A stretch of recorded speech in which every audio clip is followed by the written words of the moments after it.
el santo cura de Ars.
Si observamos un mapa mundi con precisión, localizaremos a tan solo 40 kilómetros al norte de Lyon, Francia, en medio de una solitaria llanura, un pueblecito llamado Ars.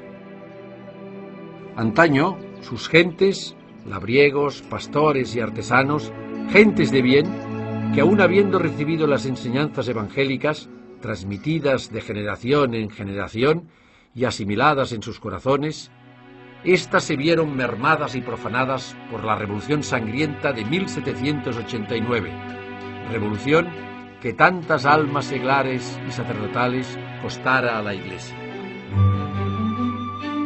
Con apenas 230 habitantes, esta aldea no hubiese salido nunca del país del olvido sin la entrega total a Dios de un hombre, de un santo, Juan Bautista María Vianney, universalmente conocido como el santo cura de Ars, que convirtió este pueblo perdido en las tinieblas en un lugar donde sus gentes se enamoraron de Dios, porque la luz que irradió fue tan grande que su alrededor germinó amor y humildad, mansedumbre y virtud, santidad.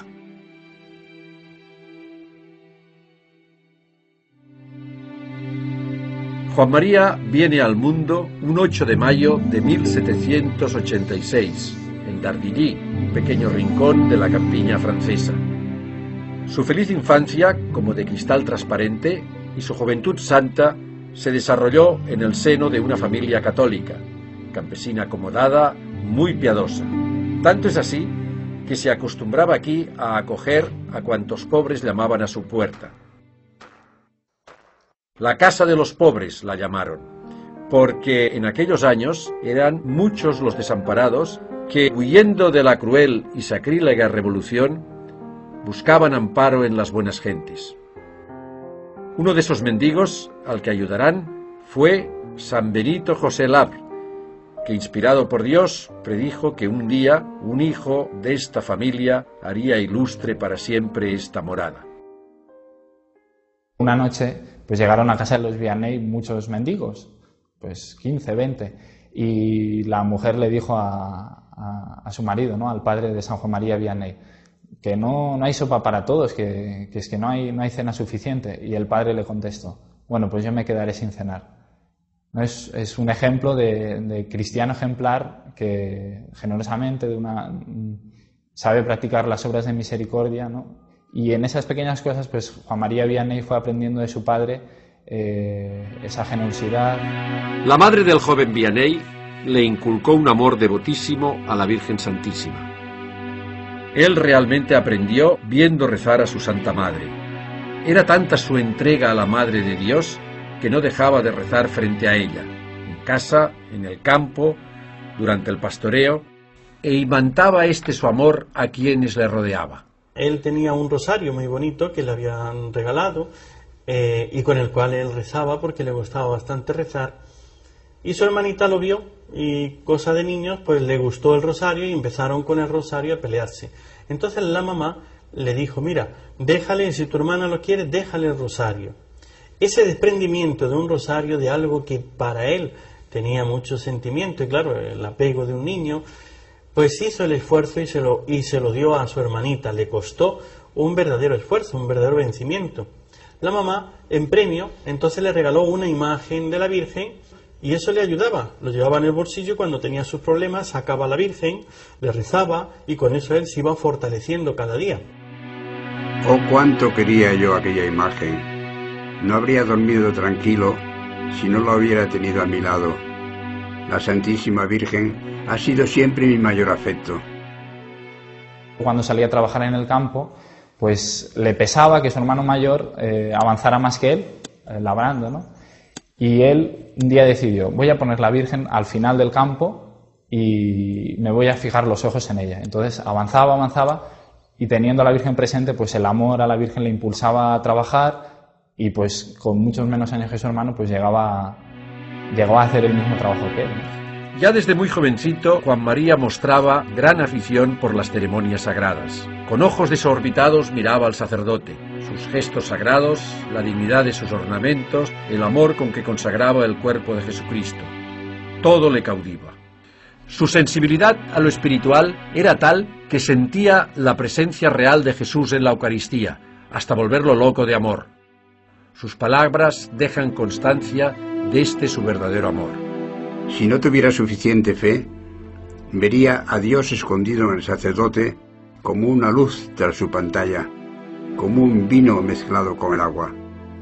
Al comulgar, siento algo extraordinario. Es un gozo, una suavidad, un bienestar que me corre por todo el cuerpo y me conmueve. No podemos menos que decir con San Juan, es el Señor. Jesús está ahí. Él está ahí.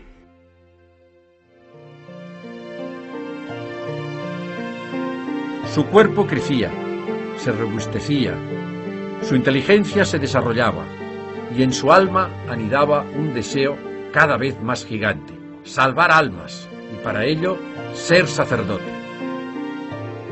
2 años tuvo que esperar Juan María la decisión paterna, porque su padre no veía al principio tal posibilidad, por el coste del seminario, por la falta de mano y ayuda en las labores agrícolas de la casa. Pero Dios tiene sus planes. Ya tiene 19 años, y por lo que veo está tan firme en su propósito de ser sacerdote que nosotros no debemos contrariarle lo más mínimo. Sí, tienes razón. Vamos a apoyarlo. Es Dios quien lo llama.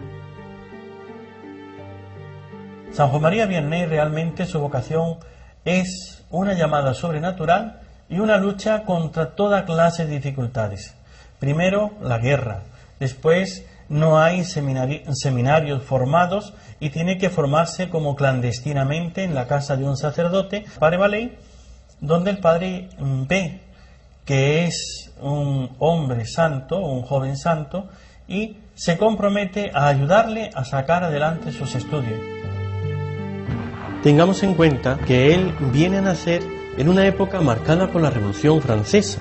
Esto significa una persecución a la Iglesia absoluta. Esa persecución religiosa trajo como una sequedad en la vida espiritual.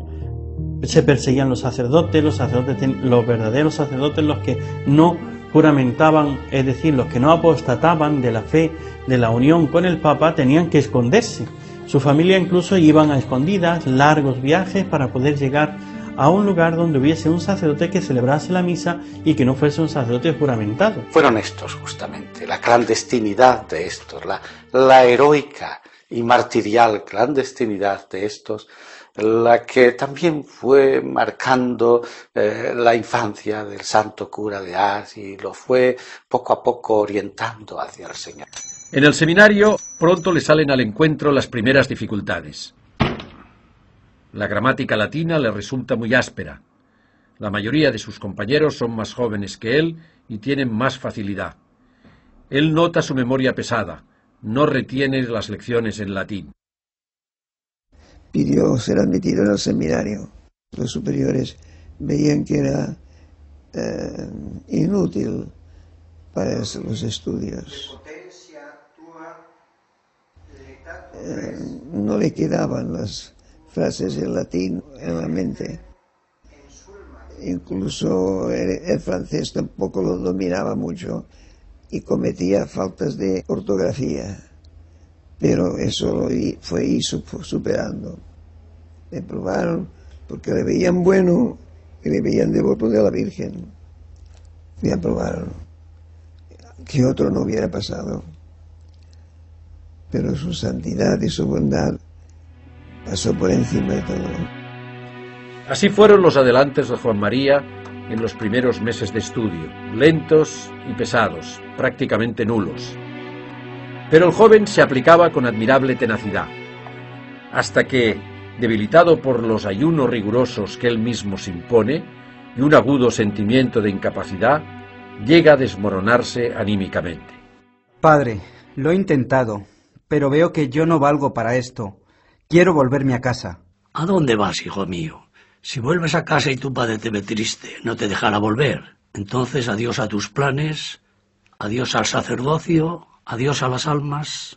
Los superiores no sabían si le ordenarían o no, pero a base de esfuerzos y de la devoción que sentía la Virgen, le animó a ir perseverando. No hay que negar de manera ninguna que no estaba muy dotado para los estudios. Esto parece que es evidente. Pero como seminarista era enormemente cumplidor de su deber, era un hombre enormemente disciplinado y era, como naturalmente él lo fue siempre en su vida, era profundamente piadoso. Era un hombre profundamente piadoso. Es decir, los santos no se improvisan. El santo cura de Ars no fue santo solo por el ministerio en Ars, sino fue santo porque el Señor lo fue acompañando con su gracia y él fue un instrumento dócil a la gracia de Dios. A la edad de 29 años, después de tantas incertidumbres, fracasos y lágrimas, Juan María Vianney ve abrirse para él las puertas del sacerdocio. Sacerdo sin eterno. El día de su ordenación, el 13 de agosto de 1815, se graba en su alma como algo muy especial para él. Oh, gracias Jesús, gracias María. Ser sacerdote es algo muy grande. No se sabrá lo que es sino en el cielo. Si lo entendiéramos en la tierra, moriría uno no de espanto, sino de amor. El sacramento del orden eleva al hombre casi hasta Dios. Sin el sacerdote, la muerte y la pasión de nuestro Señor no servirían de nada. ¿De qué nos serviría una casa llena de oro si no hubiera nadie que nos abriera la puerta? El sacerdote tiene la llave de los tesoros del cielo. Él continúa la obra de la redención sobre la tierra. Es un hombre revestido de los poderes del mismo Dios, que ocupa el lugar del mismo Dios. Sobre todo, cuando perdona los pecados, no dice, Dios te perdone, sino, yo te absuelvo. Y en la consagración no dice, este es el cuerpo de Dios, sino, este es mi cuerpo, esta es mi sangre. El sacerdote es el amor del corazón de Jesús. Su primer destino es el cercano pueblo de Équilí, donde se gana enseguida el afecto de sus feligreses. Aquí es nombrado vicario y ya tiene fama de santo. E incluso se dice que compite en santidad con el padre Balí, con el que entabla una entrañable amistad.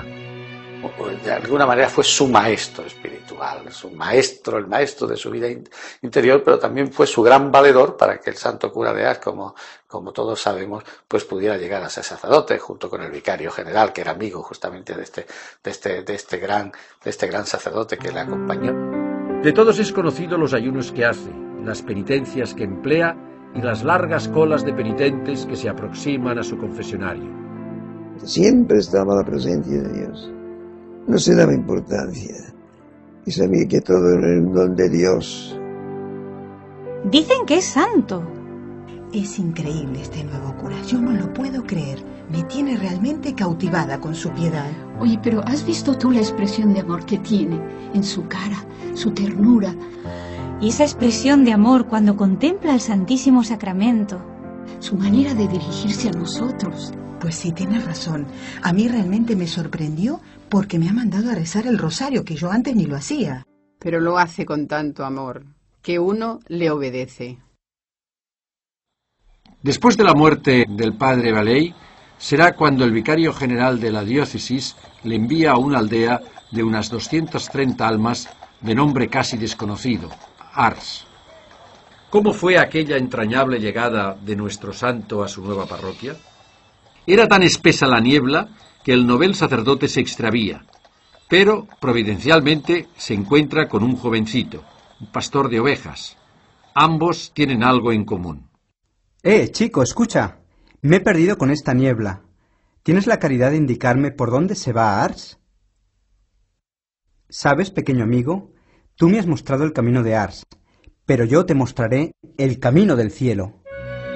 Aquí en Ars le preocupa la triste situación espiritual en la que se encuentran sus nuevos feligreses.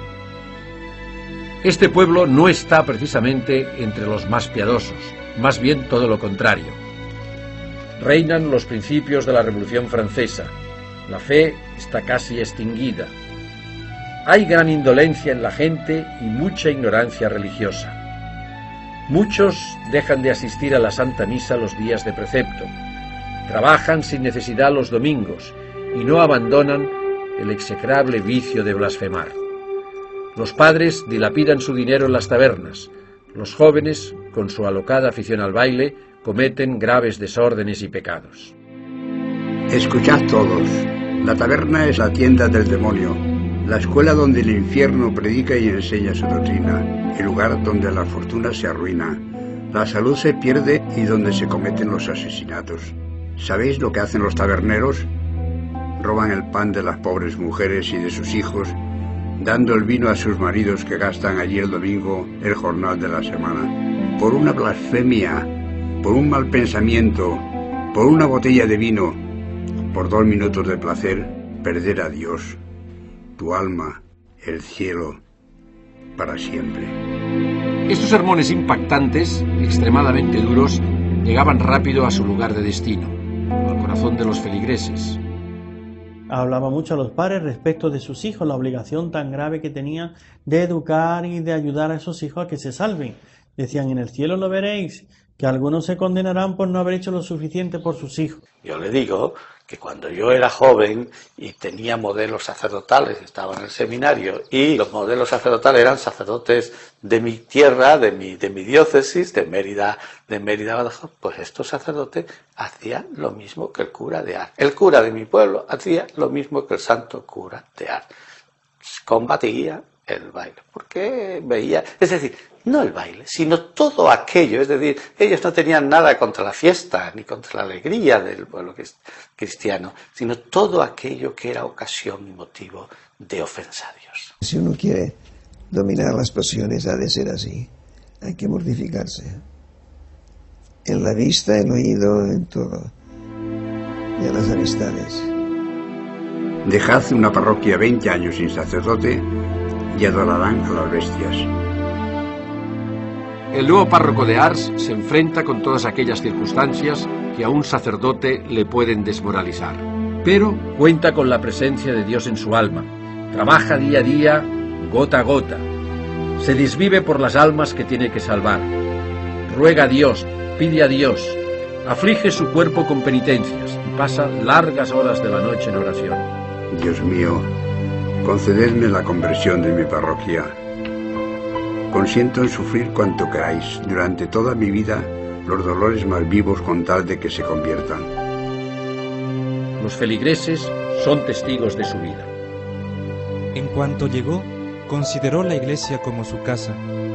Entraba a la iglesia antes de la aurora y no salía hasta después del ángelus de la tarde. Si alguno tenía necesidad de él, allí lo podrían encontrar. Sencillo, pobre y humilde, sonriente y servicial. ¿Qué idea más equivocada se tiene de los santos? Los santos son alegres, esa alegría que viene de Dios, aún en los mayores sufrimientos.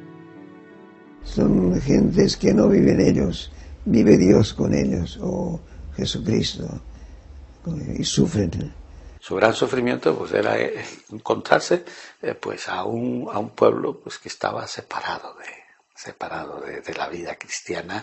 Por eso se dedicó total y plenamente en los primeros tiempos de su vida pues en ir formando a cada cristiano, porque era un sacerdote ejemplar en ese sentido.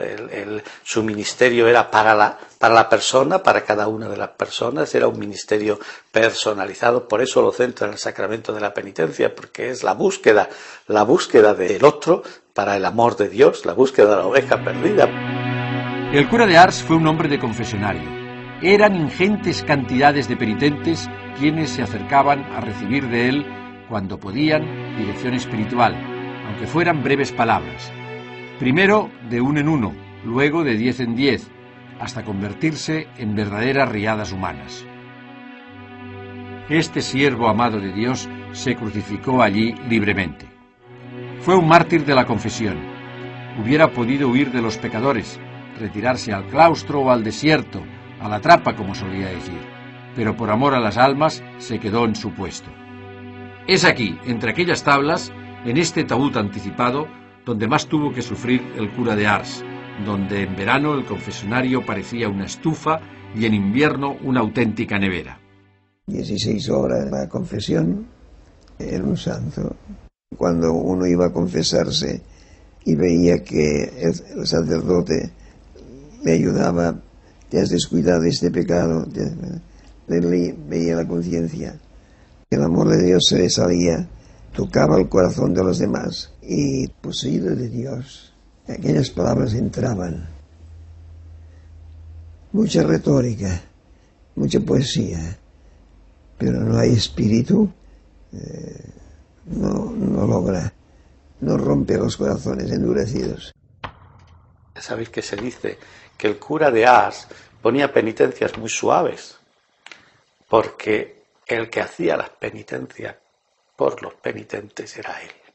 Él rezaba por ellos, él se sacrificaba por ellos. El santo cura de Ars fue un auténtico prisionero del confesionario, y todo por amor a las almas. Poseía un don particular para convertir a los pecadores más empedernidos. El buen Dios lo sabe todo. Antes incluso de que se lo confeséis, sabe ya que pecaréis nuevamente, y sin embargo os perdona.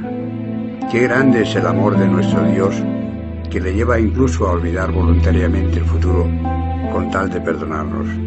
A quien en cambio se acusa de manera fría y casi indolente, le muestra con sus propias lágrimas la evidencia seria y dolorosa de lo abominable de su actitud. Hasta que no queme usted todos sus malos libros, no le puedo dar la solución.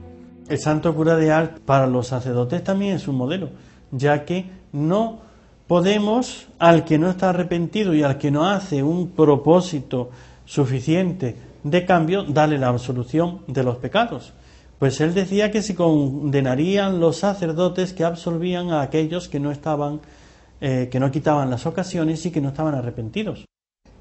Llegó que todo el mundo estaba en la capilla, que se terminaron los bailes en las tabernas. Ahora vuelve a estar igual, ¿eh? Todos nos podemos preguntar, ¿dónde estaba escondido el tesoro de su fe? ¿Dónde lo podemos aprender? ¿Dónde pedirla? ¿Cómo llegó el santo cura de Ars a convertir todo un pueblo? Yo me hago otra pregunta. ¿Cómo llegó el Espíritu Santo a convertir todo un pueblo? Pues el Espíritu Santo llegó a convertir todo un pueblo porque tuvo un instrumento muy apto, muy dócil, que vivió para transmitir el amor de Dios, Odiaba el pecado, pero se compadecía inmensamente de los pobres pecadores. Pero, sin embargo, se mostraba inflexible cuando el pecador no quiere salir del estado de condenación. Solía decir: qué desgraciados son los pecadores al no conocer al buen Dios. Cuando no tenéis el amor de Dios en vosotros, sois muy pobres. Sois como un árbol sin flores y sin frutos. Hay que rezar siempre, sin desfallecer como enseñan las Sagradas Escrituras. El alma que reza poco Es como esas aves de corral que aunque tienen grandes alas no saben volar. El hombre no es solo un animal de trabajo, también es un espíritu creado a imagen de Dios. Y no vive solo de pan, vive de oración, vive de fe, de adoración y de amor. No se puede ser sacerdote si no se es un hombre de fe.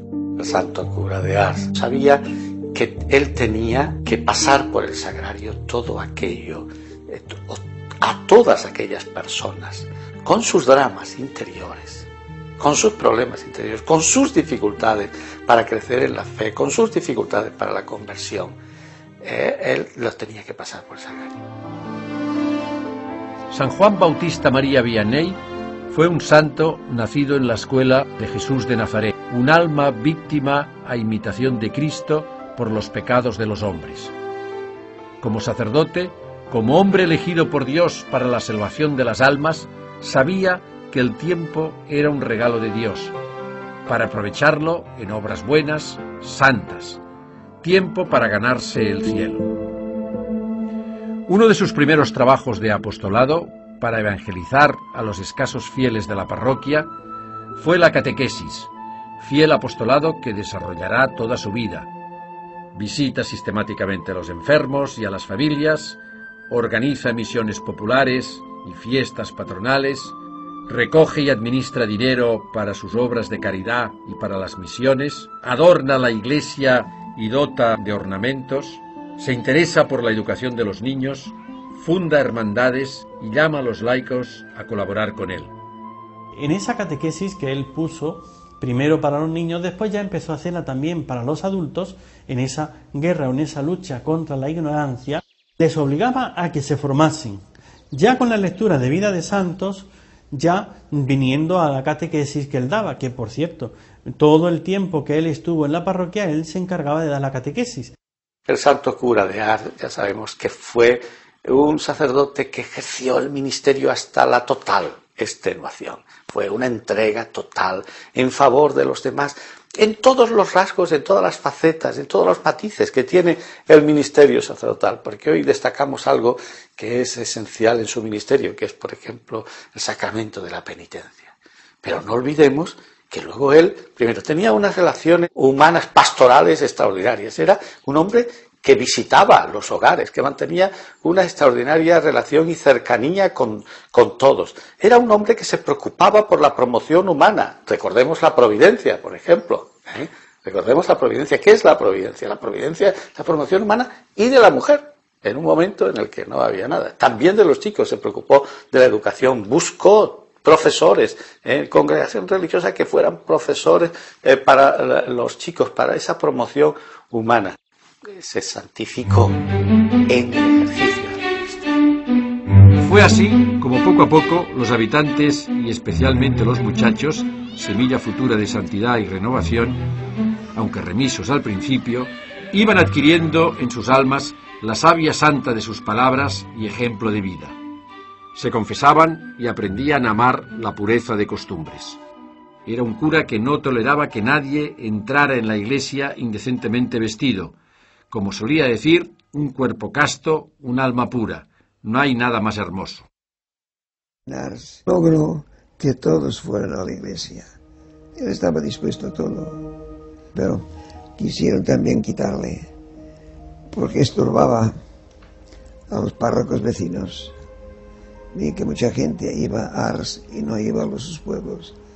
Él, sin moverse de Ars, hacía su apostolado. Era un santo, carácter especial, prescindía de los demás, se fijaba en el Evangelio y predicaba el Evangelio. El cambio de las costumbres en Ars fue total, ejemplar. Es increíble el cambio que ha dado este pueblo. Pero fijaros que en la iglesia antes no había nadie y desde que él ha llegado somos todos más piadosos. Así es, tienes toda la razón. ¡Qué cura más bueno nos ha tocado, eh! Ya lo creo, no hay más que verlo rezar. En su pastoral es hoy realmente lo que tenemos que hacer. No hay otra pastoral. A veces en estos consejos pastorales de la parroquia, diocesanos y demás, hacemos planes y se nos olvida que las almas se convierten como lo hizo San Juan María Vianney. Este plan pastoral, por decirlo de alguna manera, la lucha contra el vicio, la formación en la virtud, la formación cristiana y el amor, él tenía esos dos grandes pilares, la Eucaristía y la Santísima Virgen, juntamente con la Iglesia. La Eucaristía y la Virgen eran para él realmente su campo de batalla y cómo hizo a las almas llegar a gran santidad. Era un santo austero, muy duro, muy duro. La comida muy dura. En la habitación un colchón de hojas de maíz y pobre. Fue austero absolutamente toda su vida, fue recio, profundamente recio. Es decir, si algo caracteriza al santo cura de Ars es justamente su reciedumbre. Su fama de hombre de Dios, de santo, se extiende por todo el orbe. Es así que acuden al pueblo los primeros peregrinos de otros lugares para confesarse con él y encontrar la paz del alma. ¿Le veis? Cumple la promesa que hizo en su ordenación sacerdotal, punto por punto. Medita el breviario con mucho amor, reza el Santo Rosario todos los días, celebra la Santa Misa como elevado hacia Dios, y no solo lee la vida de los santos, sino que trata de imitarlos. ¡Qué buen sacerdote! Es ejemplar. Venía gente de todo el mundo. Incluso la Renfe de allí hizo de manera que las vías del tren pasaran por cerca de Ars. La parroquia de Ars fue como un gran hospital de almas. Él era el gran médico, el gran maestro, el gran director, y venían de todas partes, de Francia y del extranjero, a buscarle para confesarse, puesto que sabían que él era un santo, y en él buscaban para el alivio, el consejo, el consuelo y también la orientación. El cura de Ars consiguió cambiar el corazón y la vida de muchas personas, porque fue capaz de hacerles sentir el amor misericordioso del Señor. Cuando predicaba y hablaba del inmenso amor de nuestro Señor Jesucristo, del tremendo amor que nos tiene, se le partía el corazón y no podía seguir hablando. Decía que el modo más sencillo de encender la llama en el feligrés es hablarle del Evangelio. Ya con sus palabras, sus sermones, era predicar lo que el Señor enseñaba, pero es que además con su vida él vivía el Evangelio. Tanto es así que nunca podía dirigirse al Santísimo Sacramento sin decir Jesús está ahí y derramar lágrimas de amor, de devoción, de ternura. Y la gente le veían que cuando él hablaba con la Eucaristía, que cuando él hablaba a Jesús en la Eucaristía, lo hacía pues no como el que cree que está, sino como el que ve. Recordemos aquel ejemplo de confianza en Dios, donde Catalina Lassagne, su entrañable colaboradora en la Providencia, se quejaba al párroco Vianney porque el granero era escaso. Padre, la cosecha ha sido muy mala. El granero está casi vacío. ¿Qué daremos de comer a nuestros pobres? Tenga fe, Catalina. Ya verá. He pedido a las huérfanas que recen. El buen Dios no nos fallará. Yo he colocado en el granero una reliquia de San Francisco de Regis. Vaya a traer el trigo que nos queda, y no tema.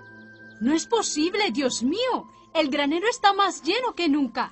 No cabe nada más. Fe. Fe. Fe. Resulta que Notre Dame de París cada año hacen una novena a la Virgen de Notre Dame.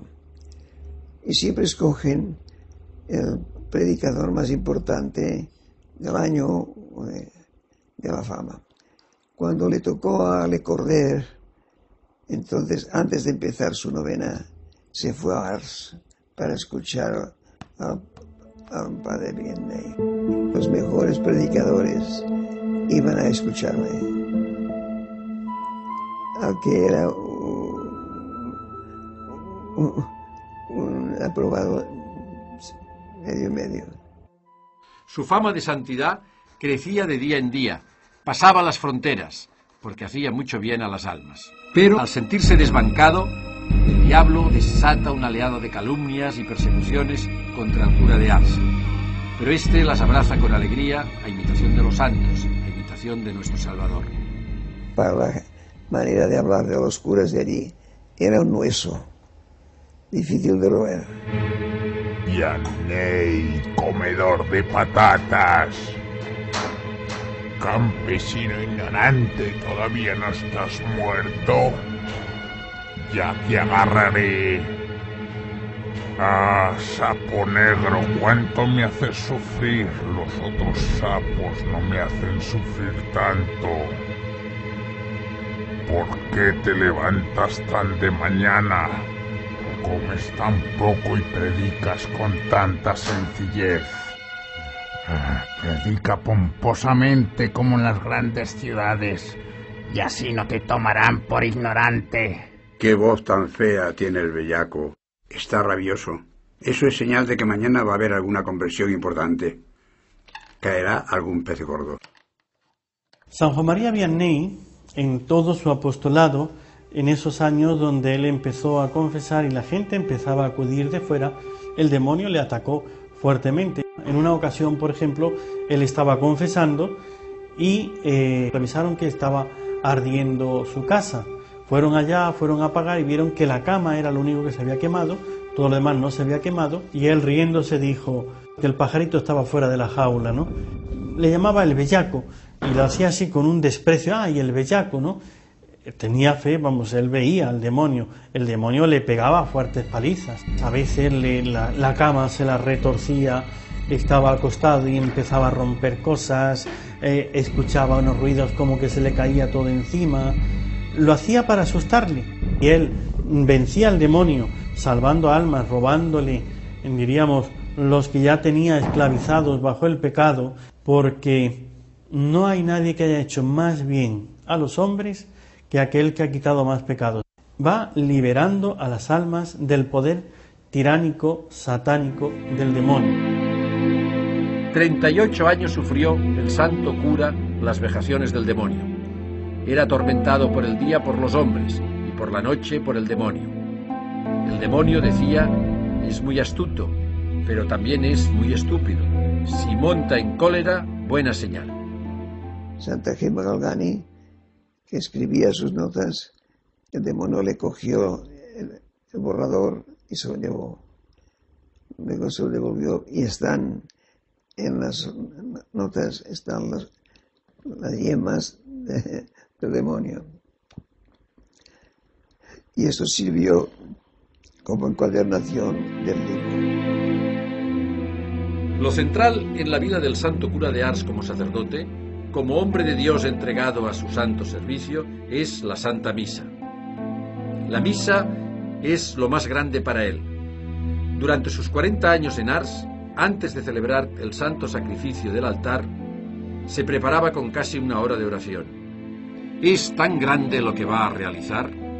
Está convencido de que todo el fervor en la vida de un sacerdote depende de la misa. Siempre que celebra, ofrece también la propia vida como sacrificio. Todas las buenas obras juntas no son comparables al sacrificio de la misa, porque son obras de hombres, mientras la Santa Misa es obra de Dios. La causa de la relajación del sacerdote es que descuida la misa. Qué pena el sacerdote que celebra como si estuviera haciendo algo común y corriente. ¿Cómo aprovecha un sacerdote ofrecerse a Dios en sacrificio todas las mañanas? Qué dolor más amargo pensar que hay hombres que mueren sin amar a Dios. Dios mío, no permitáis que el pecador perezca.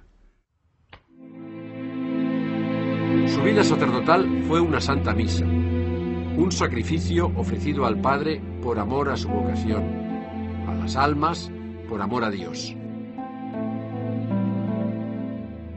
Veían en él a Dios. Hubo hasta alguno de esos peregrinos que llegaron hasta Ars, que cuando lo vieron después comentaban entusiasmados: he visto a Dios en el cura de Ars. El párroco Vianney logró que los vecinos de Ars tuvieran vida interior. luz de Dios en sus almas, que sus almas vivieran la santidad. Amigo de los santos, no dejaba de recomendar a sus feligreses la lectura meditada de la vida de los santos o la imitación de Cristo. Él era muy devoto de San Juan Bautista y de Santa Filomena. Fue un crucificado verdaderamente, muerto al mundo y a sus pompas, un alter Christus, un humilde servidor de Dios en quien arraigaron las virtudes santas y heroicas de la perfección cristiana, dándose a los demás hasta la extenuación. Mostró al mundo el camino, la verdad y la vida. No hay vida sin cruz, solía decir. La cruz es la llave que nos abre la puerta del cielo. La cruz es la lámpara que ilumina el cielo y la tierra. No lo podemos olvidar. La cruz en la vida del sacerdote es una realidad. Nuestra vida está crucificada en Cristo. Por eso, como es natural, no hay sacerdote sin cruz. No. Todo seguidor de Cristo, su vida está crucificada en Cristo. Amó la cruz porque amó a Dios, y amando a Dios se entregó a los hombres para la salvación de sus almas, y esto hasta el final de sus días.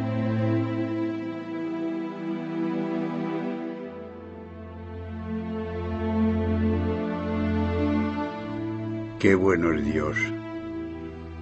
Cuando ya no puedo ir a verlo, viene Él. Qué agradable es morir cuando se ha vivido sobre la cruz.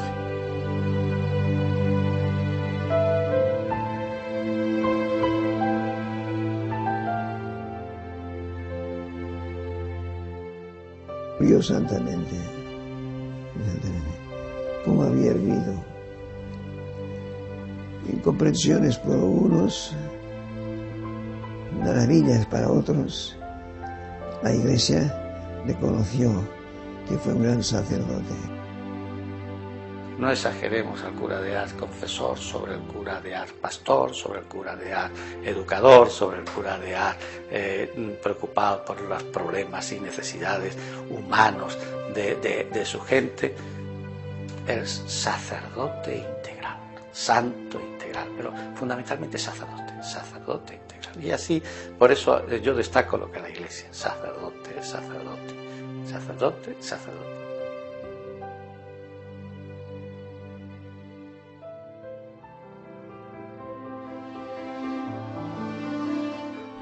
Esta es la vida de un santo, la vida de un hombre que amaba a Dios hasta dar la vida por sus ovejas. Todo un pueblo supo rendir homenaje a quien tanto dio por ellos, por sus almas, por sus vidas, y que, agradecidos, disfrutarán hoy en su presencia de la faz del Dios bueno. Beatificado en 1905 y canonizado en 1945.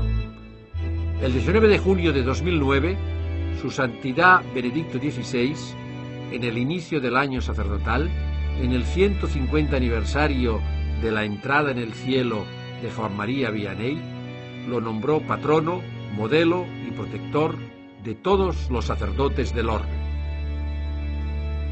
En una solemne ceremonia, ante su reliquia más preciada, el corazón, el Papa propuso a este humilde cura de aldea como arquetipo y modelo acabado de todo sacerdote. In San Giovanni Maria Vianney hai voluto donare alla Chiesa una toccante immagine della tua carità pastorale. Fa che in sua compagnia e sorretti dal suo esempio viviamo in pienezza quest'anno sacerdotale. Fa che stando come Lui davanti all'Eucaristia possiamo imparare quanto sia semplice e quotidiana tenero la tua parola che ci ammaestra, tenero l'amore con cui accoglie i peccatori pentiti, consolante l'abbandono confidente alla tua Madre Immacolata. Fa, oh Signore Gesù.